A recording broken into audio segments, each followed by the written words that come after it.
गरीबों को मिली सब्सिडी, अमीरों को मिली रिबेट, मिडिल क्लास तुम टीवी देखो, तुमको मिली debate.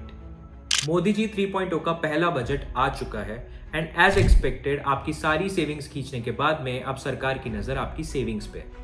Short term capital gain यानी ऐसे इन्वेस्टमेंट जो कि 1 साल से कम की टेन्योरिटी पे होते हैं उनके लिए 15% से 20% टैक्सेस कर दिए गए हैं। लॉन्ग टर्म कैपिटल गेन यानी जिनकी इन्वेस्टमेंट 1 साल से ज्यादा की टेन्योरिटी के लिए होते हैं उनके लिए 10% से 12.5% तक टैक्सेस कर दिए।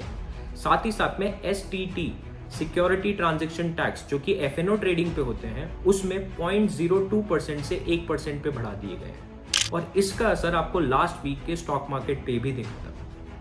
न्यू रिजीम टैक्स स्लैब्स में थोड़े बहुत चेंजेस किए हैं। टैक्स स्लैब्स को इधर उधर करके इन लोगों ने स्टैंडर्ड डिडक्शंस को थोड़ा हाई कर दिया।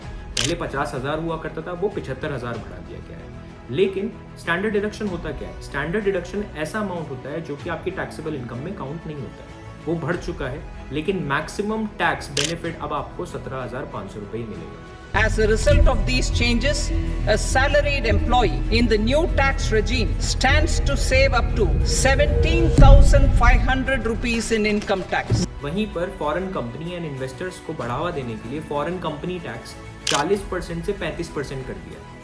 ऑनेस्टली टैक्स पे करना हमारा काम है, हमारी ड्यूटी है, लेकिन सरकार से उसी पैसे की अकाउंटेबिलिटी एक्सपेक्ट करना भी। जैसे कि हाल ही में इतने सारे इंफ्रास्ट्रक्चरल डिजास्टर्स हुए, बिहार में लगातार bridge collapses, new Delhi airport collapse, ये दर्शाता है कि एग्जैक्टली हमारा पैसा क्या सही जगह लग रहा है या नहीं। Do you think the middle class is actually being exploited through taxes, या फिर ये सारे टैक्सेस, ये सारे चेंजेस एक्चुअली आपके बेनिफिट में है? आपका ओपिनियन कमेंट बॉक्स में शेयर करें। ऐसे और वीडियोस हम बनाते रहेंगे। प्लीज सब्सक्राइब कीजिए एंड फॉलो कीजिए। Thank you. जय हिंद।